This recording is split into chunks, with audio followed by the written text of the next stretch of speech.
Not all narcissists discard their significant other. And why would they?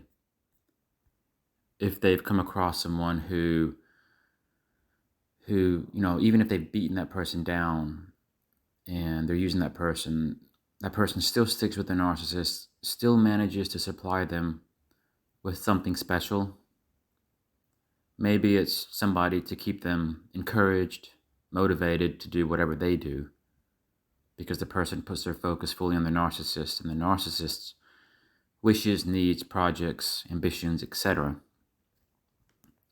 It's almost like maybe the narcissist seeks successes in other areas of their life, and their significant other, their main supply, who they've been devaluing for some time because that's what they do naturally when they're with somebody for a while.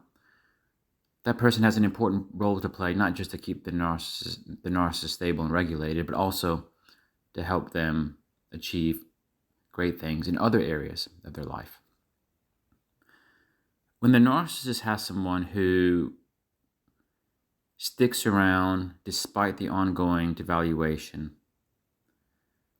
who, yes, maybe the person does become a shell of their former self because their energies and just life prospects are really low, but they kind of make the narcissist their purpose because they're too weak to do anything else. And if that person decides they're willing to stick around, and even when the narcissist gets caught cheating or just being completely abusive, if the person still sticks around, even though the person doesn't have the same potent level of supply that they had at the beginning, the excitement, the novelty, because that person plays a very important role in the narcissist's stability and in the ability for the narcissist to go out and achieve their own ambitions, narcissists, they tend not to discard those people because they realize they can't. Those people like that, who provide the narcissist with good supply even once they've been beaten down again and again, and who help keep the narcissist confident and motivated to do whatever they do in their personal life, outside of family, whether it's work, hobbies. Narcissists they need this pillar of support, because if they do something great, they want to go home and kind of brag about it, get their ego stroke. And if their significant other makes them feel very good about themselves, very good about their achievements, then they have this kind of impetus, this increased motivation to go out and achieve things, this go-gettingness. And that's why you often see narcissists who are with their significant other for 30, 40, 50 years. And a lot of times, if the narcissist and their significant other get together, maybe in their 20s or 30s, and then sometimes 40, 50 years later, then their 70s, whatnot, 80s, much older. And the significant other thinks, well, they don't really have anything else in life, so they're not going to leave the narcissist. They'll just stick around. Occasionally the narcissist gives breadcrumbs, as they do. The person gets pleased, but otherwise the person just kind of has the role of regulating the narcissist.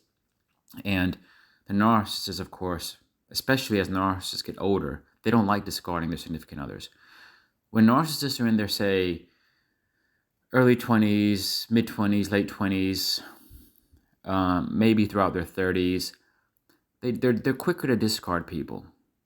Because at that age, if you're 25, 28, 30, 32, then it's much easier for you to kind of get replacement at that age. There's a pool of people available. The prospects are abundant. But once they hit the age of 35, 40, and beyond, where the pool of available people starts diminishing, their looks are not what they once were. Because once you're past 35, the pool of people beyond 35 and 40 and 45 becomes much smaller, because people are married, they're coupled up, they have children, they've been through a lot of shit, they see red flags, etc. So once you get older, it's kind of like, to get the naive people, you have to be able to get the very young ones, the ones who haven't really noticed red flags yet, who are more susceptible. People in their 20s, maybe early 30s. But once you get older and the narcissist gets older, you can't always easily get the naive people who don't have enough life experience to see the red flags, because first of all, The narcissist is older. They're competing against, in the dating market, they're competing against very young people. And they just, it ends up becoming very expensive because sometimes you have older narcissists who manage to get young supply, but usually that's because they have a lot of money or a lot of resource. Otherwise, if you're in your 40s, 50s, or 60s, and you're trying to look for naive people in their 20s or 30s, you have to either have a lot of money or superhuman charm. But all of that's very costly and very difficult to come across. So the point I'm making is, the narcissist's market value decreases as they get older. Their market value in terms of getting a new person. And that's why as they get older, if they've had somebody who, even if the person is very weakened by their devaluation, offers supply, which is good, but not what it once was, narcissists are not very quick to discard that person. And maybe they never will. Sometimes they do end up pushing the person away, because sometimes the person, even after decades, they'll still walk away. But not always. Sometimes they'll stick around, and the narcissist will allow that. The narcissist will still try to get the occasional side fun. But again, as you get older, it becomes more difficult to come across. But that's exactly why narcissists, they don't always discard their significant other. They know that it's not easy for them to get a replacement, somebody who can offer them, by way of supply, motivation, services, etc., what you did, because you've made them the centerpiece of your world. Not many people would do that. And the older they get, if they do discard you, like I've seen I have a personal experience of something I've witnessed in my life where, I won't say who the person is, but they were a bit older, and their significant other of a few decades left them because they were being stupid by just getting kicks out of devaluations. And at some point, the person said, enough's enough. And they tried to get the person back, but they never managed to.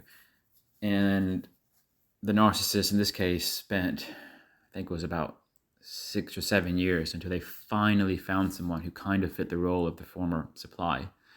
It was 6 or 7 excruciating, aggravated years because they didn't really have that primary supply figure. And of course, this new supply figure, they won't be quick to let that person go because they know how long it takes to get a replacement. And also, they're even older now. And so on. You get the point. The narcissist's market value reduces as they get older, as does everybody's, in terms of the dating market. People in their 20s and 30s feel like everything's abundant, but beyond then, everything becomes a bit more limited.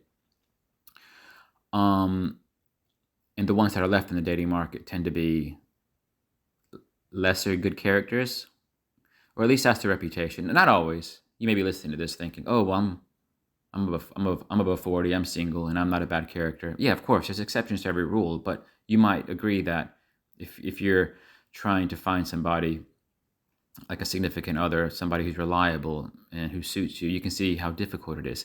And it's also difficult for narcissists to find good people who are not only good people, but who are willing to be good supply and ignore the red flags. It becomes infinite times more difficult, and that's why they have to work really hard to try to get it. And therefore, narcissists sometimes just cannot be bothered to fully discard their other person if they've been together for a long time. The other person does sometimes walk away, because sometimes, even if they've been with a narcissist for 30, 40, 50 years, sometimes they'll say, you know what, enough's enough. But on the narcissist watch, sometimes they do have what you call lifelong supply. But I'm not trying to sell it to you. Don't put yourself in that situation, because it's not a lifetime of happiness. It's a lifetime of bondage, a dependency, where you kind of lose yourself and never really find yourself again. Unless of course, they die before you, and you have a few years to figure out who you really were before your time comes. Thanks for watching.